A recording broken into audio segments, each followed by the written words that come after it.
Welcome to the Jerry Bovino Show. And now, here's Jerry.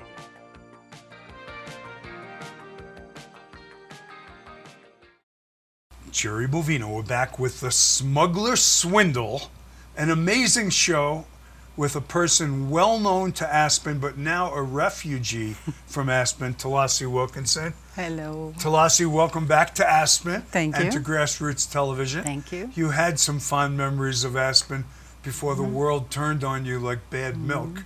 So start us at the, first of all, what kind of name is Tulasi? It's not a common name. No, it's from India. From India? From India. Were your parents hippies, or what was the... No, and I was barely a hippie. I was here for a little bit, and then Warner Earhart of Est in those days brought... Est, I remember Est. Well, I haven't heard that in 40, 50 years. I know, and he brought Swami Muktananda, who is the head of the Siddha lineage, and he actually stayed in the house behind my house in the West End. And I didn't meet him that year, but I had people did meet him, and then my best friend invited me to go and meet him at a retreat that was in California.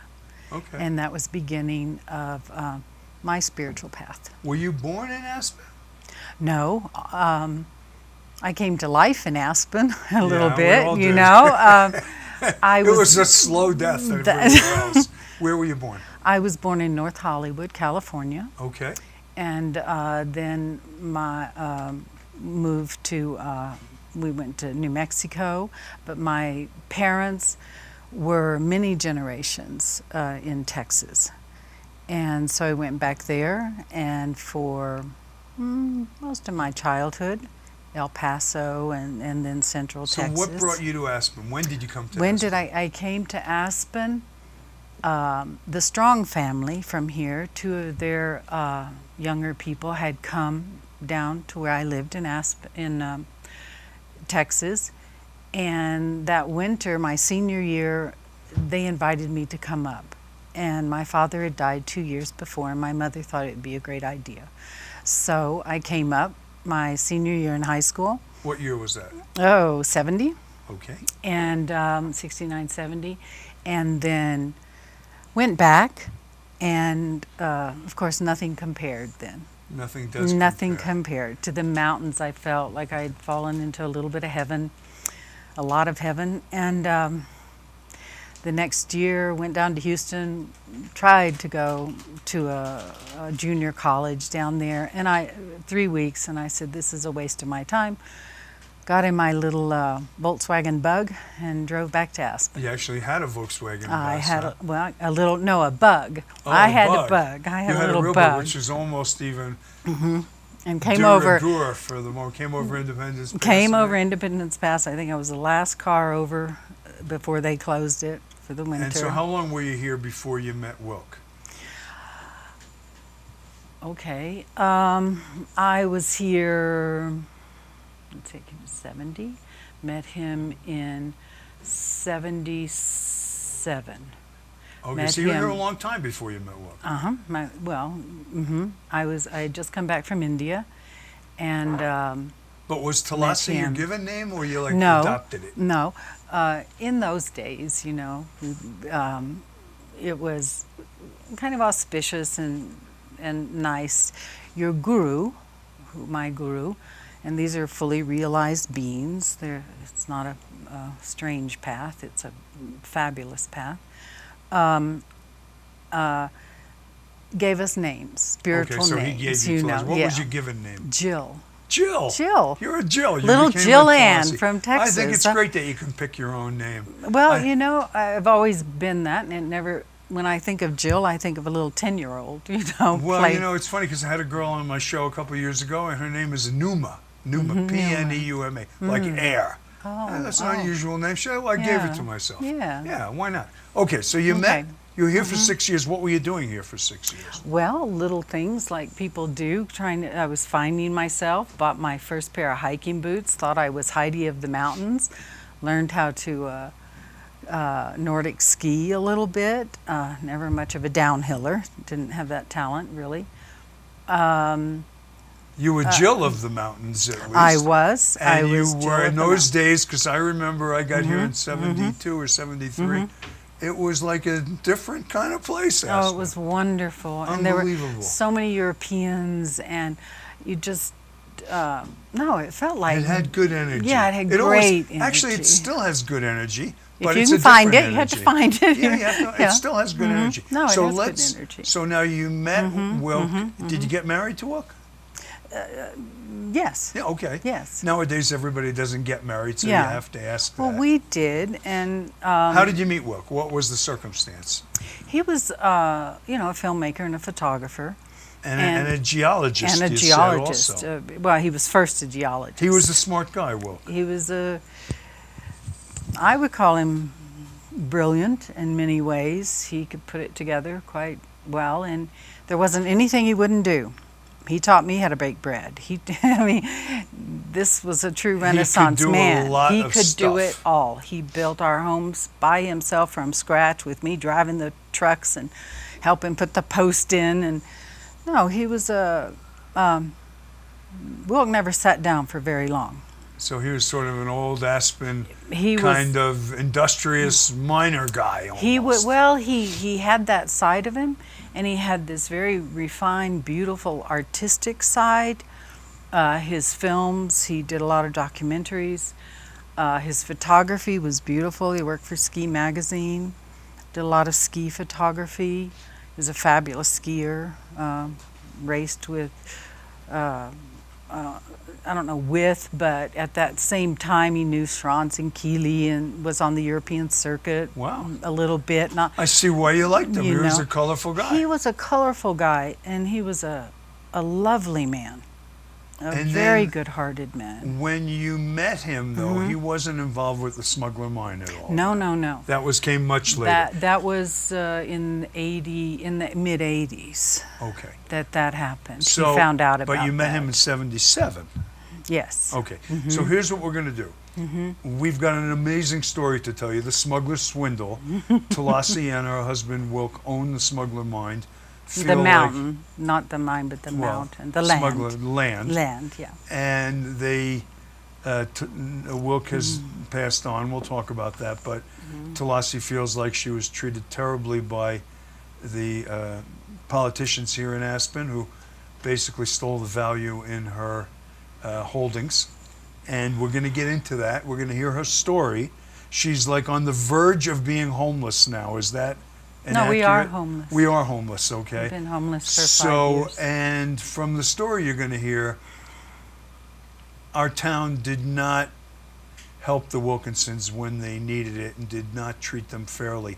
But let's take a short break to recognize the underwriters who generously support us here at Grassroots Television. We want to thank Bishop Plumbing, Heating and Air Conditioning, and David Fleischer over at Pitkin County Dry Goods. When we come back, we're going to tell you the story of the Smuggler Swindle. We're coming right back.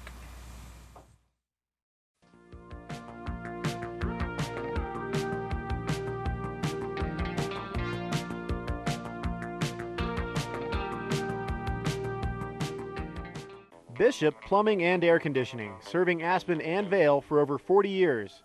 Shoe covers, name tags, IDs. Let Bishop worry about your heating, plumbing, and air conditioning issues so that you don't have to. Bishop Plumbing and Air Conditioning, 925-8610. Pitkin County Dry Goods opened its doors on July 4th, 1969 as Aspen's source for 60s mod fashion.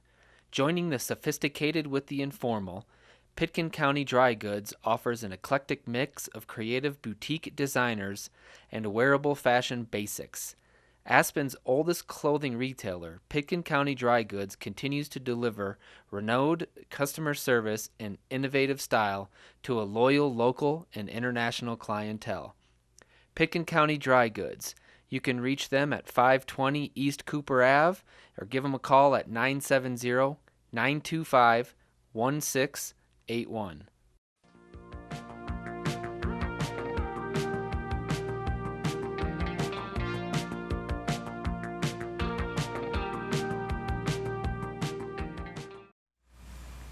Jerry Bovino, we're back with the Smuggler Swindle. We have Tulasi Wilkinson, a previous owner of the Smuggler Mountain, and she's going to tell us our story of everything that went wrong when the city and county got involved, commandeering the value of your property. First of all, you liked Aspen before all this happened. Is that fair to say? And I still like Aspen, but I loved Aspen. I loved it. It was, I had traveled a lot as a child, moved around a lot. You were a yoga teacher, you practice alternative medicine. You're sort of a holistic person, Tulasi. Yes, I am. And I've studied in India, and my whole study is in the Vedas. And okay, so let's tell the story now of how did it all get started? When did you buy the Smuggler Mountain? First of all, tell a backstory about the pollution, the Superfund site. Give us, go ahead, you tell the story. It's your story. Okay. Wilk was a geologist, so he was always roaming around in the hills and looking around. And he'd hike up on Smuggler and see what was going on. And he found out that they had developed the lower part, and then there were... That's where all the affordable housing was put in? Right. And then there were questions about the safety of the mine tailings.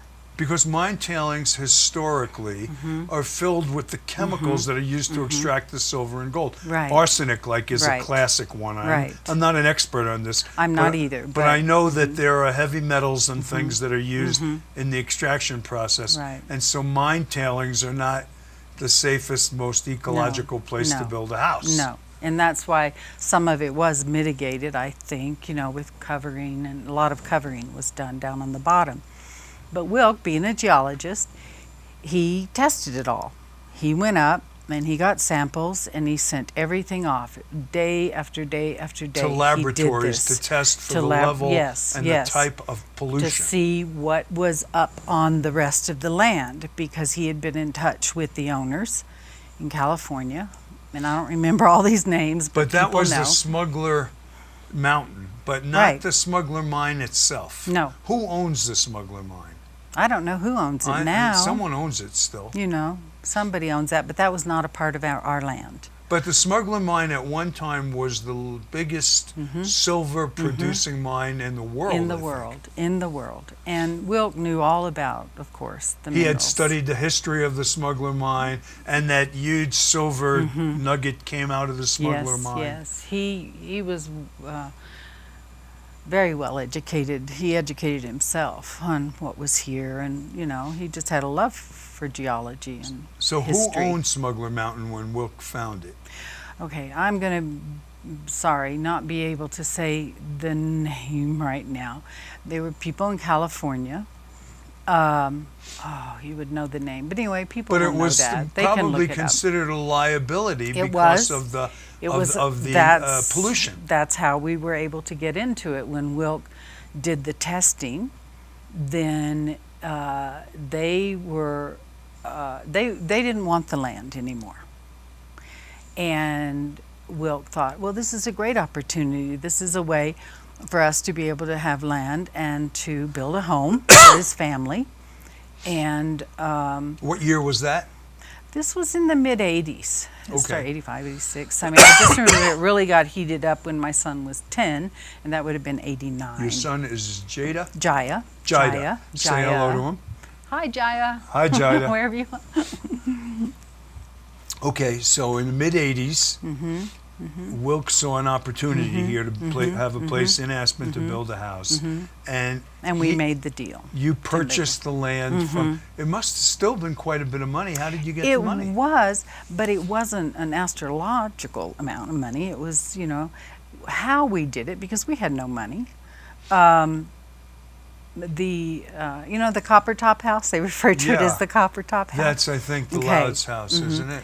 Yes, now. Yeah. It was not then. The gentleman who wanted to build there, he was a wonderful man, and he and his wife, they said, well, we'll come in. Why don't you give us the first development right? And this was old school, how to Yeah. get a piece of land, you know. And she said, and he was a great guy. And Wilk had done all the work. I mean, he didn't want to be partners. He didn't want to be anything. He said, give me the first development right. It turned out to be the only development right. And I'll put up the money and pay for, you know, the land. So the deal was made. Now, it wasn't all that easy, and there were a lot of, But you and know. you took control of the property. And we took control of the property. And you built a house up there. Well, as time went on, no, there was pretty soon after, very soon after, people of Aspen, the elite, I will say, some of the elite, money-wise, and the government found out that we owned the property. It was hammered down. We were not welcome, and we felt, as it went on, it was as if we were the most evil thing that had ever come into town. And Wilk had been here since the early 60s. People knew him. Why, when you bought the property, it came with certain zoning and Yes, development that we rights. relied on. That's right. Right? We wouldn't have bought it if it. It had zoning, and It had so zoning. you theoretically paid some consideration for the zoning that was in place. That's and right. how was it zoned at the time? I believe it was one house per 10 acres. And how many acres were up there?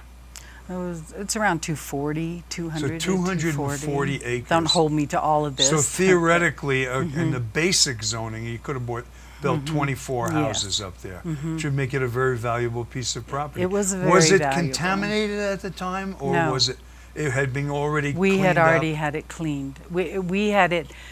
Wilk had sent everything in, and it had come back that there was nothing of a toxic level up there. That it was totally fine for And so it humans. was approved by the EPA or whoever Yes, does these. whoever does it. Yeah. What? But you, when It was you fine. bought it, you Fine. had to assume that liability. But Wilk had checked it out. Mm-hmm. You acquired the property. You had the zoning, Mm-hmm. and as soon as the county found out that you bought it, they turned on you. Yes, immediately. And why didn't the county buy it if they wanted it so much at that time? They didn't know, or they didn't think of it, or All I know is, I don't think anybody ever realized. I think it was just kind of a blind spot, you know. they just said no one's it going to ju- ever do anything up there, Right. so we don't and have to pay so anything. It was a big surprise. Right. It was a big surprise because it was owned by the people who had already done the bottom, and I think they thought That's done. it's done. And so that's what happened. And you know, it was. I remember it becoming very nasty very fast. When And- it came nasty, had you already applied for development rights, or what caused Wilk- them yeah, Wilk started, and it was never our intent. We weren't big developers. We wanted a home, and we wanted to be able to sell enough parcels that it was possible. We knew there was a road issue and all these things. So, Where is you it know. in relation to where the current Smuggler mine is? Above that? oh yeah, it's well some. Yeah, it goes up. It kind of meanders. You know how these things go, and then it goes up the road, and then there was another house built, and the mine was below that, and then you keep kind of switch backing up. And so the Smuggler Trail that we all hike every morning to go up The to road, the whole road. that road, that That goes sort of road. through the property. Absolutely, through the property. And the top was a big piece. The top was, you know, a lot of land up there that dropped back down toward Hunter. But it wasn't BLM, it wasn't owned by the government, it No. was your land. Yes. Okay, so now you have this land, and Mm-hmm. looking at it, knowing Aspen, because this the one thing I've learned after more than 40-year history coming to this town, Mm-hmm. 45 years I think, never try to be logical in Aspen, okay? It's the most illogical, crazy, it's like the place is like Alice in Wonderland. So if you try to be logical, you're going to frustrate yourself. Right. But you owned it, you had certain zoning, Wilkes started to apply, and the last thing that the people in Aspen wanted was 20 homes looking down on them from, that's like our land. Sure, of course. And in the beginning, Wilk and I we were just normal people. I mean, I don't want to say normal. We were decent people. I have to say that. We're not greedy people. Did you anticipate that this would be like a hot poker up the butts of the politicians? We had of no Aspen? You idea didn't think what so. we were stepping into. We stepped into a hornet's nest.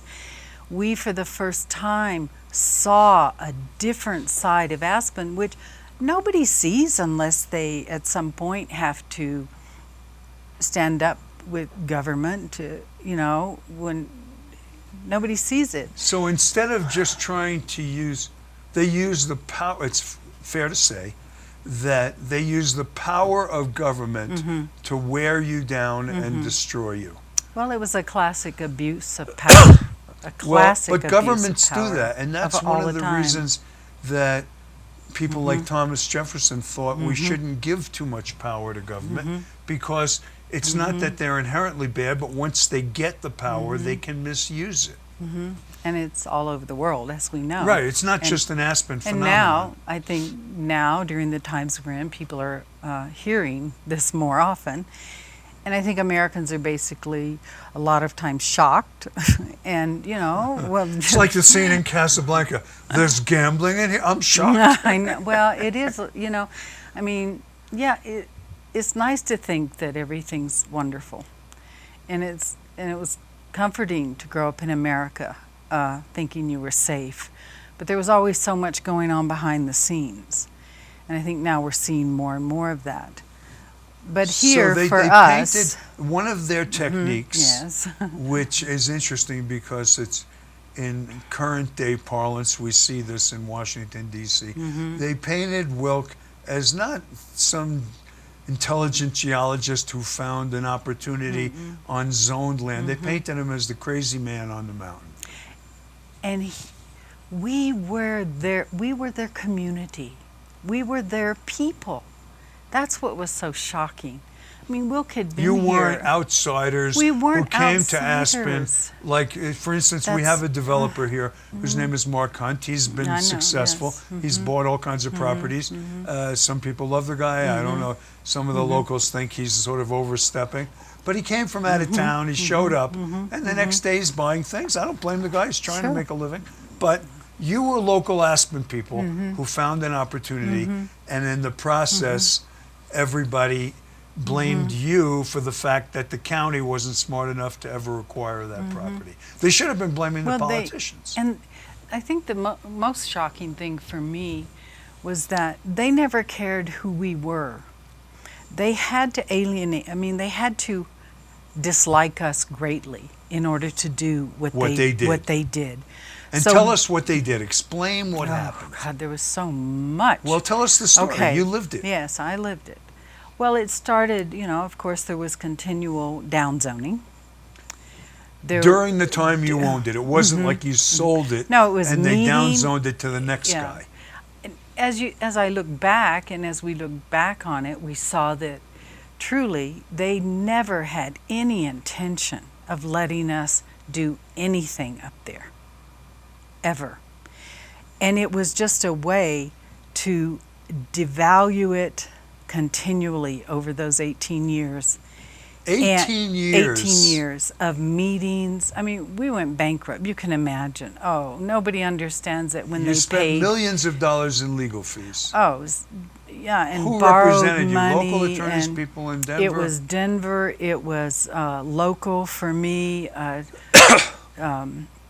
On my different part, 6 different attorneys. They all got homes. What did the attorneys say? Did they say that you had a legal right to develop your property? They obviously analyzed the case before you paid them so much money. Did they believe you were getting a fair shake? Of course not. Of course not. And they would, Aspen was not looked on in a good light by attorneys in Denver, and because they saw what was going on. They saw that it was a town that was always going to be for the elite. And When you say it's for the elites, we're going to hit on an interesting Yeah, side thing yeah, here. it's a little but messy. it wasn't the elites that were screwing you. It was the local Well, politicians who paint themselves. This is the interesting wrinkle. The local politicians here have always painted themselves as standing up for the little guy, for the guy who's in Aspen, and you don't believe that for a second. I think what we see is what's true, and all So I you know think the is- politicians were ultimately controlled by this group of elites? I can't say who controlled who. I can only tell you my experiences. And I will tell you one little conversation I had. And this is about two people who have since passed, the Benedicts. And I was having a conversation one day as the woman behind Wilkin, trying to figure out what is going on. Why is this happening? Because a few phone calls were coming, things were not right. And I called Fritz Benedict because we had heard. You knew Fritz Benedict. I knew him this much. Wilk knew him a little bit more. And I called and I said, can you please, we've heard that you are definitely against us. Because there was land adjoining, different connections, and I think they wanted the land. I'm not sure, and I said, "What's going on?" And he was a perfect gentleman, and we were just starting into a conversation, and all of a sudden, Fabi came on the phone and said, "Don't ever call here again. You people have no business on that land." Even though you owned it. So it became obvious that there were certain powers that be. Well, Fritz Benedict was a powerful person, Yeah. well respected in Aspen Yes, for many years. yes. And so now you have So now I knew we'd stepped into a Yeah. hornet's nest, and we were not knowing what to do, and Wilt kept applying, and every time they would say, "Okay, now change this, change this." They're masters at delay tactics. That's how they bankrupt you. That's how they keep it going forever. They know they're spending tax dollars, and they can go they're forever. spending somebody else's money. Somebody else's against money. your money, so that's So a bad bet. It became, we were innocent to that. I was innocent to that kind of, those Did tactics. they ever try to compromise it? Did they ever say, look, if we just didn't downzone this, it would have been worth this much in today's dollars. Let us buy it from you at the time. Or they just wanted to ultimately buy it for less. They wanted to get the price super low, I know that. They wanted to get rid of us totally without any compromise to having a house up there. Even your house that you built. Well, we didn't build then. It was a while down before we built a little handmade house up on the top. And what happened to that? As it went on, it was bulldozed. By who? Well, Mick Ireland was full on against us. But why was he against your house? I mean, it was your Well, land.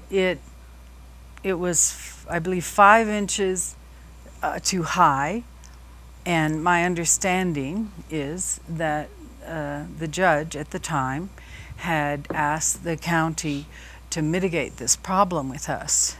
To work it out. Yeah, but it wasn't going to happen, and they just put the hammer down and said nope, and because they didn't want it up there. The 5 inches could have been worked out. They didn't want anything up there. They wanted the land. Okay. And So they came did with actually came everything. with a bulldozer. Oh, it was yeah. They marched their Were the trucks police there? I in mean, the- if someone tried to bulldoze down my sure, house, I believe. I would be a little now, bit I think upset. Sheriff Joe, Joe DeSalvo, our current DeSalvo, sheriff. Yes.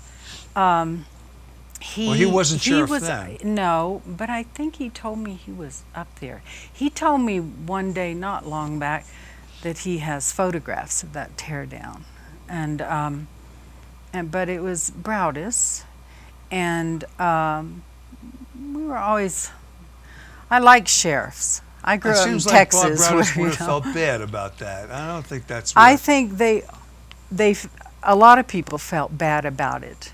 And I think it was a very low day in the history and of Aspen. And I think many things that were done. Were you there us when they were- bulldozed it down? My son and I were there. That's a hard one. You're going to start crying. No, I I'm can not. see it. I'm not. I know, but you feel like you should. Well, I saw a great man broken that day. Wilk was broken when they bulldozed his house. Yeah, that was the end. What year was that? Do you remember?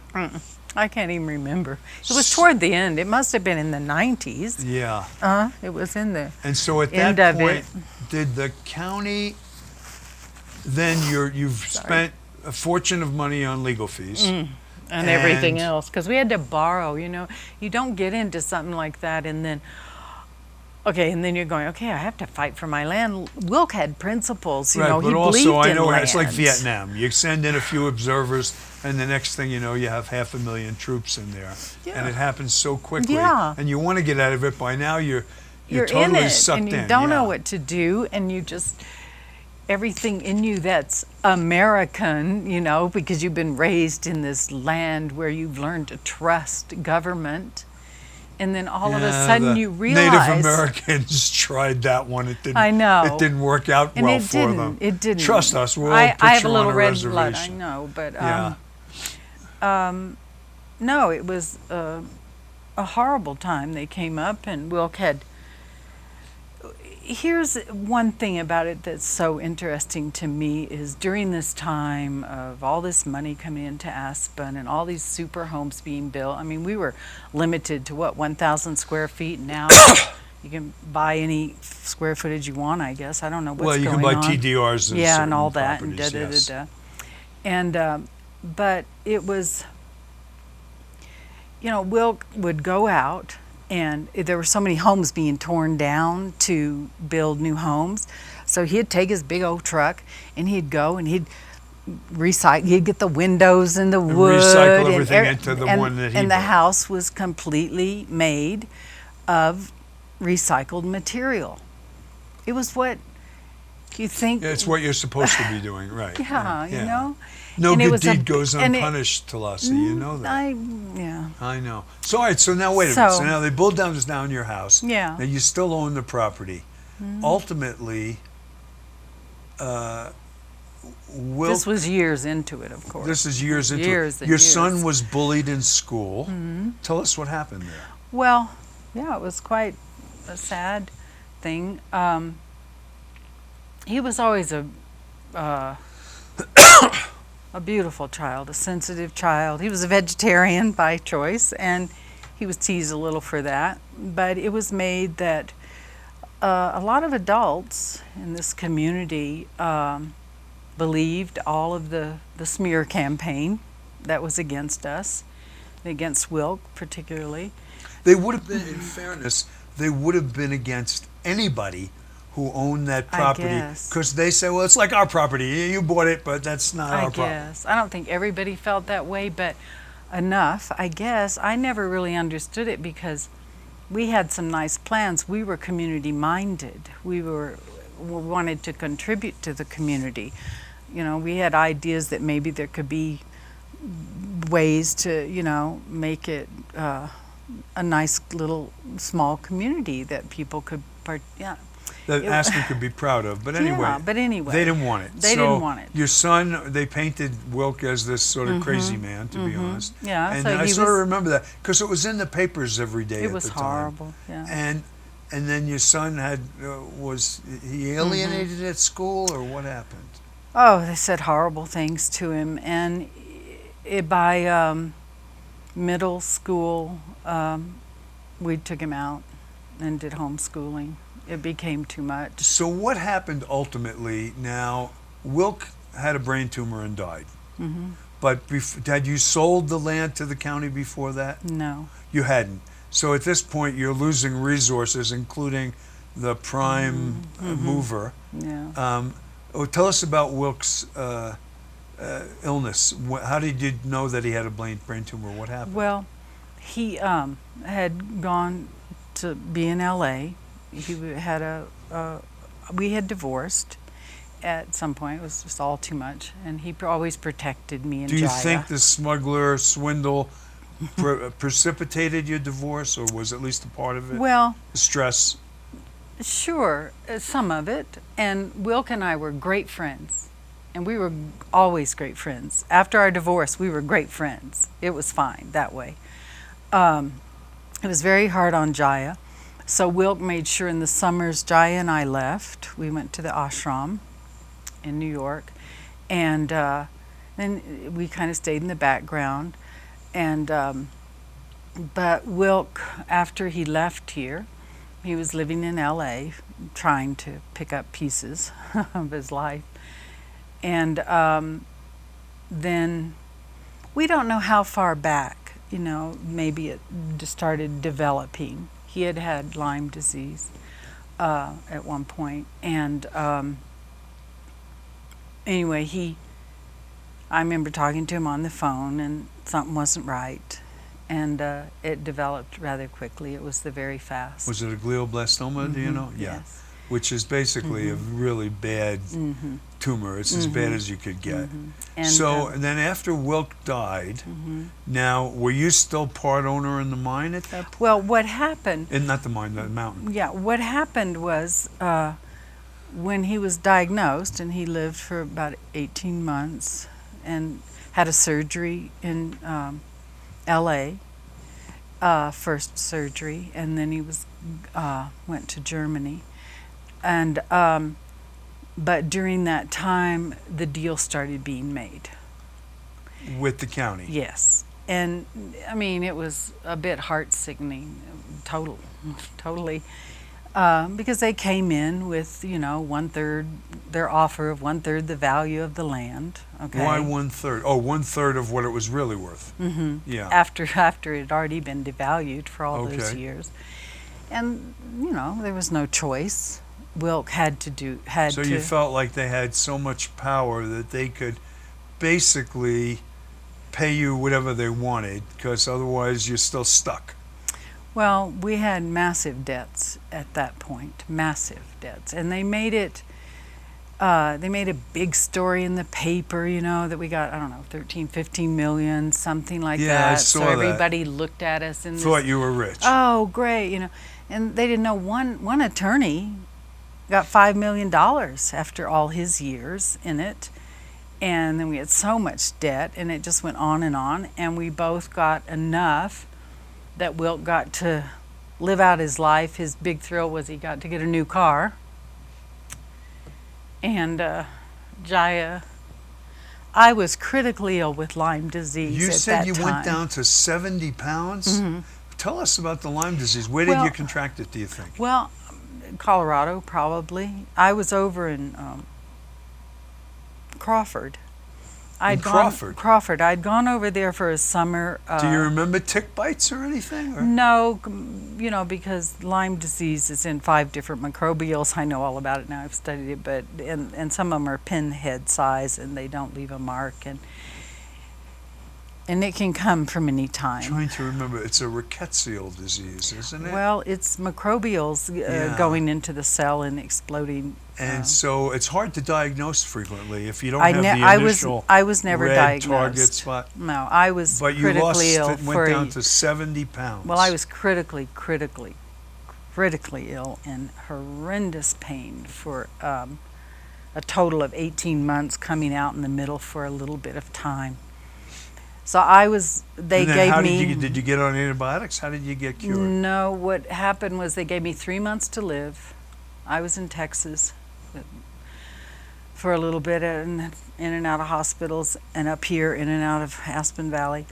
And Wilk was dying in California. And it was just like the perfect storm, horrible Like everything storm. going wrong. Smuggler's unwound. And Jaya had a Wilk bad has a brain surgery tumor. that cut a nerve, so he got into chronic pain.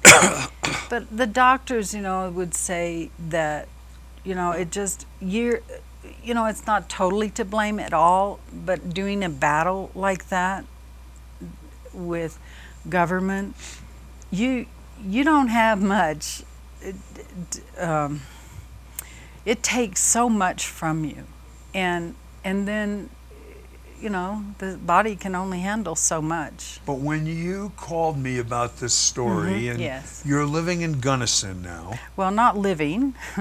We've been we camp for the last 5 years. We've been camping spring through fall, and we lost everything in the end. So you're basically broke. We're broke. You're We're broke. broke. Would We're we say homeless and broke. dead broke? Would we say dead broke? Dead broke. Dead broke. So everything's Dead gone. broke. You're Everything's. camping. I don't even have an Where do you iPhone. camp? All right, we camped. We traveled around the West. You know, there's always hope. You know, this human spirit is a great I thing. want you to end this show on some kind of note of hope. I know it's not easy. We have Tulasi asked me if she can read a statement that she's prepared, which we're going to get to in a we'll little see. bit. But I want you to try to finish with something hopeful, because you've been screwed over and probably swindled out of your property. But you know, everybody has their own lens and prism that they look at life through, and hopefully you'll come out with something positive. We'll But see. so you're camping out. Now, here's something I said to Tulasi once you got up here, and I said, you know, where are you going to stay? She said, well, I'll camp out and I'll bathe in the river. And I'm thinking, you know, I did that when I was 18, but I wouldn't want to be doing it at your age. So Did it for the It's past cold. 3 years. Well, there's ways to do it, you know. You have to develop the art of bathing in a river. But I love that story because it's emblematic of someone who's dead broke and has to camp out and bathe in the river in like September at Yeah. night when it's like 40 degrees in the morning. It's cold. But It's cold, but cold. you know, you time it a little and make it work. The main thing is we became, and still are, malnourished. As far as that, we're But tell me about your camping experience. Where do you have a tent? no, we didn't. My Do son. you have a camper? Do you have something? Well, my son had severe chronic pain. Okay, severe chronic pain. He's now off all medication. We just accomplished that this spring. He's doing a teens better. It's still bad. Now, my son suffered the most out of all of this. And How old is Jaya now? Jaya is 39. Okay. He spent 10 years in chronic pain. But one thing I just need to make a point is that I have, over these times when I was camping out and didn't know where to turn, this was the only community I've ever known since I was 17. And my son has And you ever had known. good friends here at one time. I had a few. Okay. You know, I don't think most you, of us I have a lot of few acquaintances good and a friends. few good friends. Yeah, but That's fair to they're say. all moved away, and this smuggler thing, and when you go broke and stuff, you find out who your friends are, and you can be more sure of your enemies than you can your friends sometime, and that's just a how it wonderful is. statement. I actually like that. Well, it's true. And a lot of your friends, and just to be honest, they deserted you. You bet. Why do you think they did? It's scary. It's human nature. I mean, I think it's terrible that we get so afraid of people who are in need. You know, I was never asking for a great amount, and I did turn to people who had large amounts of money and stuff. And Financial resources that were substantial. and what you find in general, and hopefully not all over, but you know, the people with the least give the most. Isn't that a metaphor for life? Yes, Is that and it's true. the people with the least are the most generous? And I have met during this time of being out there, and I wouldn't trade it. It's been hard. It's almost killing us. I can't even get to a dentist. I had a tooth that cracked. I mean, you know. But this experience is rich, and it's rich for who I am as a metaphysician and teacher, and trying to get back on my feet and form my foundation and all of that to teach. But it's rich because you meet people that you never meet in Aspen. You never meet these people in Aspen. A different side of life. You bet. And there are beautiful people out there who are struggling really hard. In Gunnison. And it's gonna. Well, we've been over the whole West. The White River, and we stayed one winter in Newcastle. We've spent the next one in Hotchkiss, Paonia area, and now we've Beautiful places. Beautiful places. Different from Aspen. Very different from Aspen. There's good people everywhere. There's good people everywhere. There's good people in Aspen too. They're very good people here, but I feel they let you down. You feel they let you yeah, down. and I need, I wrote many letters. I don't care who it was to, the government, to the Crowns, to the Aspen Institute. I wrote letters and made appeal after appeal, because at that time, a few years ago, my son desperately needed to get to a clinic. And I needed desperately to get him to a clinic. I was terrified for his life. And then, but... Did you have resources through Medicare, Medicaid, Obamacare, anything? No.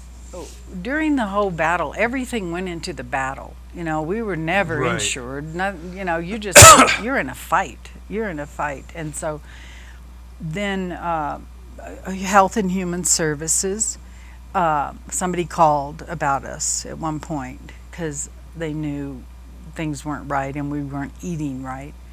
And they came, and I got a little bit of a pension, and a little bit of food money. And that's kind of kept us from starving totally. But I think, and a lot of people would say, just go to Human Services, go to Human Services. Well, that's great, but Human Services is not well funded. And it's going in the valley here, anywhere, and it's going to get worse. So when I called, you don't have your own phone, but when I called the Water Wheel, what is the Water Wheel? It's a little motel, Water Wheel Inn, down in Gunnison. And Lovely are you working people. there or staying there? No, or what? we're staying there. They've extended us a very kind heart. You don't own a home anywhere. No, we have nothing. And you're actually living out of this. We have cars that are breaking down. We have, part of me coming on this show, for me, is we are at a very critical point right now. I do not see how we can get out of this. I don't. Because your resources are limited. Because my son's been ill. I am recovered from Lyme, but have some, the heart gets weaker, the adrenals. When you're under this kind of stress, everything weakens. I'm looking for I've been looking for not a patron for my work. I'm ready to publish my work. I need to find someone who will, a benefactor, somebody who will look at my work and, how used the old school of... Your work in reference to... I'm a writer, and I'm a writer by nature.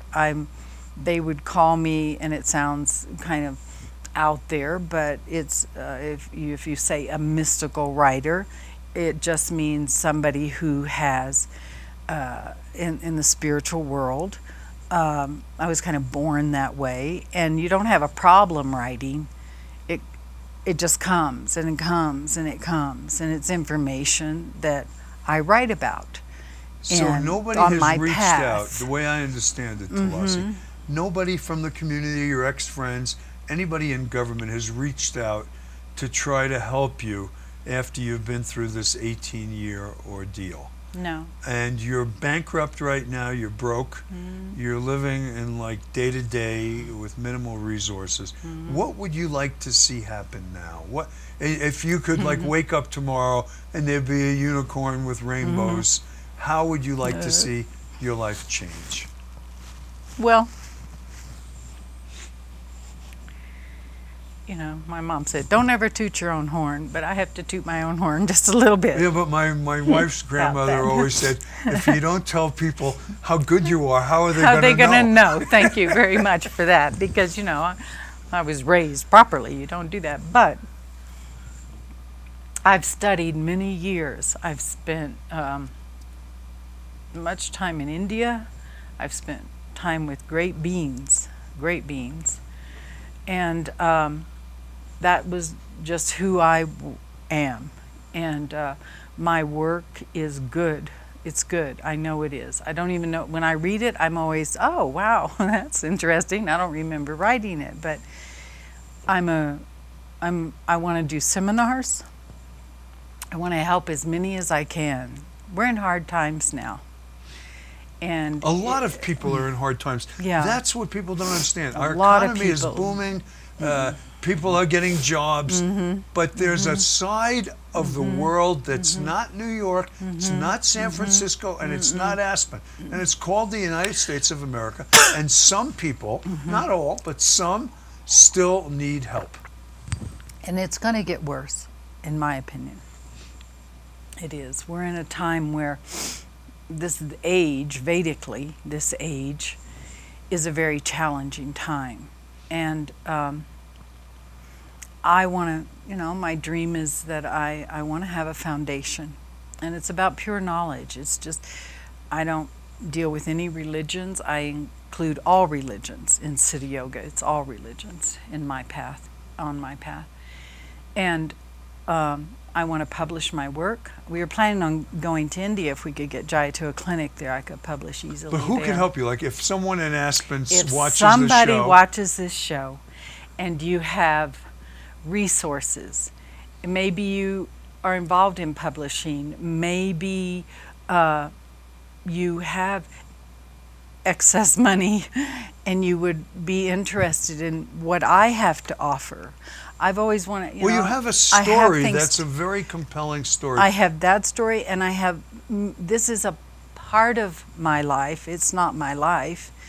I mean, my work is my life.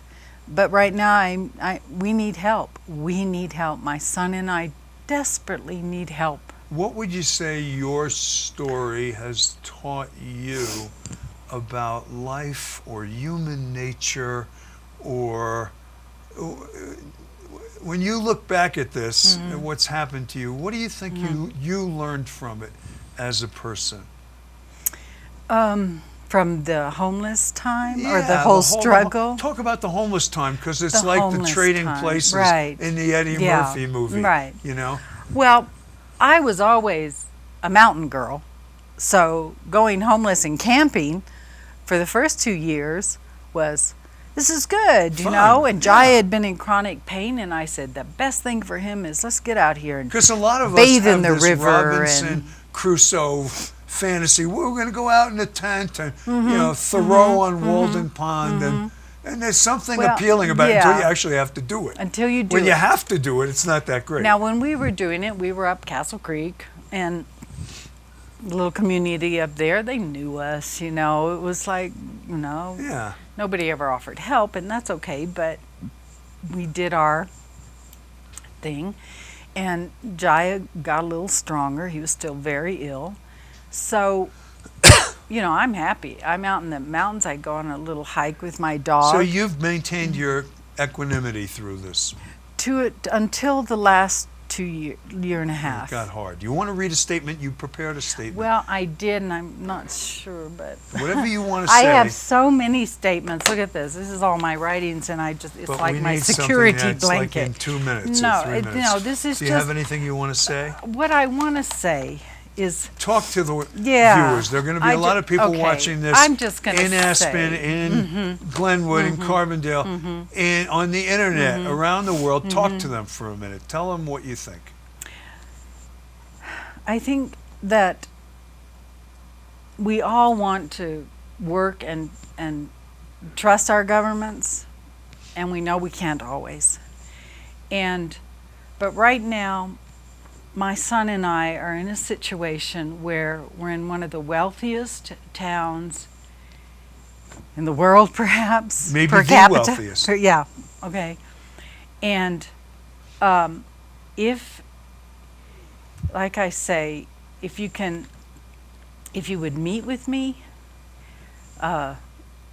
look at my work, see who I am, see Yes, we need money. I mean, everything is falling apart. We have no home. We have nothing. If you can think of a way that to help me get back on my feet, through my publishing, through my seminars, we just need a little to get up and going again. A helping hand, I guess, is We need a helping hand. And Tulasi, is there a way? How can someone contact you? What's your email? Well, should I do that? Just go ahead. Why not? Well, can you guys post it so they can see it? I think that Jeremy might be able to do that, but just tell us what it is. It's Tulasi. Tulasi. TULASIJA @gmail.com. Tulasi J.A. A at J.A. It's for Jill Ann. Tulasi Joanne. At the end of it, because Tulasi was already taken, So. And if anybody can't get Tulasi through that, you can call us here at Grassroots Television, 925-8000, or anybody in town can find me, Jerry Bovino. I'm easy to find. And if you can offer any help for Tulasi and her son, they have a lot to offer to. I have a lot to offer. I've offered my work to the Aspen Institute. I want to be welcomed back into this community. And it's a sad story, but hopefully it's going to have a good ending, nice. Tulasi. It's interesting.